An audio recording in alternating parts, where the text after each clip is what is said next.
effectivement à la fois un retour à la religion et un retour à la sexualité. Pourquoi? Parce qu'au nom de cette tradition arabe, qui est très riche en littérature érotique et qui dit « si vous êtes marié, tout est permis, c'est le nirvana, etc. » et qui autorise tout, vous avez à la fois, et ça je parle plutôt des pays musulmans, un retour vers le voile, apparemment, extérieur, et puis sous le voile, vous ne pouvez pas imaginer la lingerie la plus folle. Alors, je vais vous donner une petite anecdote. J'étais au Caire dans les années 80, j'ai habité 3 ans en Égypte. Bon. Puis là, j'y suis retournée il y a quelques mois. Et je me balade au centre-ville. Non, vous m'inquiétez. J'habitais au centre-ville. Oh, plutôt, vous m'intriguez, plutôt. Non, je me balade, j'ai une autre histoire à vous raconter sous le voile. Et je me balade dans le centre-ville et je vois les vitrines de robes que je connaissais il y a 20 ans. Il n'y avait aucune femme voilée au Caire il y a 20 ans. Et là, dans la rue, elles sont toutes voilées. Puis tout d'un coup, je vois une vitrine haute comme ce plateau et une lingerie, ce qu'on avait rue de la Gaîté ou à Pigalle il y a quelques années. Vous voyez, des trucs rouges, ouverts de partout, moulants, des trous, enfin... J'étais là, scandalisée, mais alors au vu de tous avec des néons, et c'est une série. Et la lingerie aujourd'hui qui a l'islamisme, c'est des fantasmes. Enfin, alors j'arrête un jeune couple dans la rue qui se tenait main dans la main, 25 ans. Alors elle voilait évidemment comme toutes les filles. Je les arrête, je leur dis mais qu'est-ce que vous pensez de ça? Elle me regarde, elle me dit mais c'est quoi le problème? C'est pas pour porter dehors.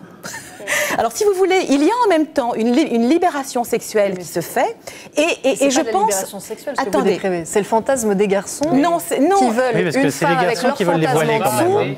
Sans que ça se voit à l'extérieur, parce que c'est non, c'est plus pervers, parce que la fille va avoir un voile, mais en même temps un jean très moulant, en même temps elle va être très maquillée, alors que le maquillage était formellement interdit. Donc moi je crois que ce sont des sociétés en transition très rapide. Moi je reste une optimiste convaincue. Je suis convaincue qu'il y a une révolution moderne, parce que simplement l'Occident c'est la modernité. C'est quoi la modernité? C'est la liberté. La liberté c'est quoi? C'est épouser qui on veut. Pardonnez-moi, je vous ai posé une bonne question. C'est de la schizophrénie ou c'est une modernité qui commence à poindre? C'est une modernité qui commence à poindre. Aujourd'hui, en Égypte, pour reprendre l'exemple, il y a 20 ans, il n'y avait aucun couple d'étudiants main dans la main. Moi, j'avais une amie, elle avait mon âge. Elle ne pouvait pas draguer un garçon de son âge. Vous savez ce qu'elle allait faire? Elle allait draguer des hommes mariés au Club Med des Français. Non, mais franchement, c'était... Alors qu'aujourd'hui, parce qu'elles sont voilées, elles peuvent flirter, elles peuvent avoir des relations mixtes. Et vous allez dans les jardins du Caire ou les jardins d'Alger ou à Marrakech... Vous allez bientôt nous expliquer que le voile libère.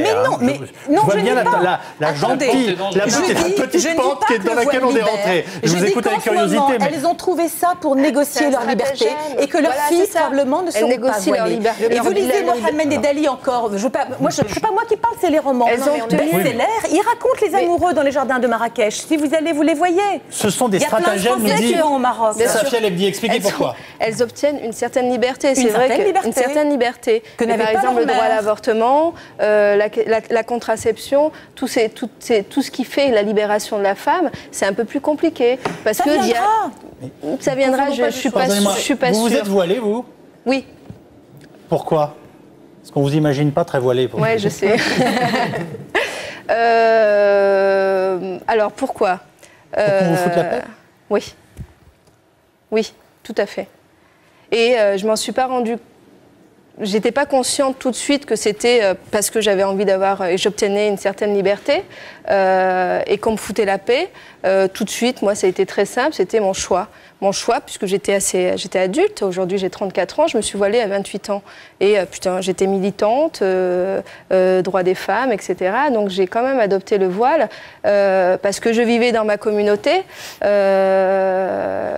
mon quartier, avec une famille plutôt libre, puisque ma mère n'a pas compris pourquoi je mettais ce voile. Par contre, mon entourage proche, les gens que j'aimais autour de moi, portaient le voile. C'était un signe qui était normal, imposé, voilà. Donc moi, très simplement, pour que je sois respectée, libre dans mon quartier, j'ai porté le voile. Pour être respectée et libre, nous dites-vous. C'est exactement le paradoxe inverse de ce qu'on imagine. Oui. Oui, mais c'est pas si contradictoire que ça, parce qu'on a un système aujourd'hui qui, dans l'espace public, organise... par le rappel justement, l'insulte sexiste, le fait que si tu promènes un peu sexy dans certaines rues, systématiquement tu sais que tu vas être emmerdé, c'est une façon d'appeler les filles à se voiler pour avoir plus de liberté, pouvoir sortir plus facilement dans les rues. Et ce système effectivement organise un stratagème qui peut, dans sa version optimiste, être une dernière comme ça, manifestation réactionnaire avant libération totale.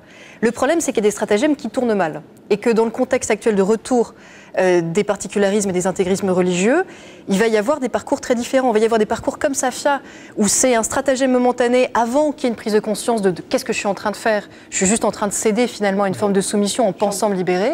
Donc je vais plutôt me libérer carrément, c'est quand même plus simple. Et puis sur le chemin de ces stratagèmes-là, il y a des filles qui, par contre, elles, sont dans une démarche politique, réellement réac, réellement liberticide, et qui vont barrer le chemin des autres. Sur ce débat, j'ai entendu utiliser cette semaine régulièrement le terme d'islamophobie. Alors je vous pose la question de façon très directe. Est-ce qu'aujourd'hui, la religion qui est concernée par ce que nous décrivons ce soir, c'est essentiellement la religion musulmane? Vous avez les uns les autres fait référence à d'autres religions, mais on va dire qui ont apparemment fait leur crise de croissance. Dans votre film, on voit des jeunes protestants qui s'imposent, pour le coup, une éthique, mais qui est réciproque, de garçons et de filles qui veulent, entre guillemets, ça les regarde rester purs jusqu'au mariage. C'est pas la même chose quand le garçon le fait en même temps que la fille. Hein, mais c'est ça la différence, c'est que, justement, non, la régression et le fait qu'il y ait dans notre génération, dans celle qui vient, des gens beaucoup plus coincés que la génération de 68, c'est un phénomène général, qui effectivement concerne des jeunes qui se convertissent à un islam radical, pur et dur, et pour les garçons on comprend bien l'intérêt, parce que comme ça ils vont pouvoir exiger une jeune vierge, c'est quand même vachement sympa, comme ça s'appelle une rétribution symbolique en sciences politiques.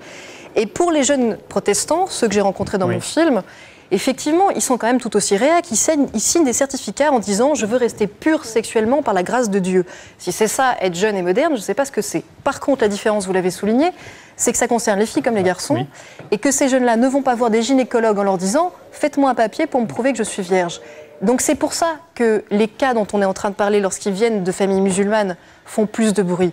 Il y aura toujours des gens pour penser que c'est parce que dès qu'on parle d'islam, ça suscite des passions, et ils n'ont pas entièrement tort. Bien sûr qu'il y a des gens mal intentionnés qui se saisissent de ces faits divers avec beaucoup plus de passion que pour d'autres. Mais il faut qu'ils comprennent aussi une chose, c'est pas par plaisir sadique de stigmatiser systématiquement les musulmans.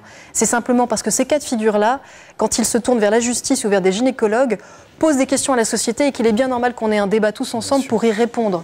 Et c'est aussi simple que ça. Donc c'est pas de l'islamophobie telle qu'on l'entend de façon avec beaucoup de mauvaise foi, c'est-à-dire expliquer que chaque fois qu'on parle de questions où on aborde aussi l'islam, on est systématiquement obsédé à l'idée d'être dans la stigmatisation des musulmans. C'est simplement que ces questions-là touchent l'école, touchent l'hôpital, touchent les gynécologues, donc nous touchent tous et qu'on a tous envie d'en parler. Je rappelle qu'au début du siècle 20e, on parlait des Italiens comme inassimilables car trop catholiques, des Polonais comme inassimilables car trop buveurs d'alcool. Aujourd'hui, les musulmans nous semblent inassimilables peut-être car un petit peu trop... Moi, j'ai encore une fois assimilé. C'est pas une histoire de musulmans et donc voilà, avec le temps, je pense que ces histoires d'annulation de mariage musulman pour virginité n'auront plus de lieu dans quelques années. Le rôle d'une république, c'est de protéger les plus faibles. Est-ce que vous pensez qu'on vient de le faire avec ce jugement? Je pense qu'on n'est pas allé compte dans la mesure où cette mariée est libérée d'un abruti fini et que c'était quand même finalement ce qu'on peut lui souhaiter de mieux. Je pense qu'Elisabeth Badinter, par ailleurs, n'avait pas tort sur l'aspect général, peut-être pas sur ce cas particulier, pas si libérée que ça, mais sur le mouvement général. Moi, je discutais. Elle n'est pas retombée dans le nid familial. Je discutais avec des avocats spécialistes des violences conjugales qui me disaient qu'effectivement, dans certaines cours, des magistrats, et notamment des magistrats très catholiques et très conservateurs, avaient une tendance à l'exotisme et à considérer qu'un mari musulman qui battait sa femme, c'était un tout petit peu moins grave qu'un mari catholique qui battait sa femme. Donc le deux poids deux mesures, il n'est pas toujours là où on pense.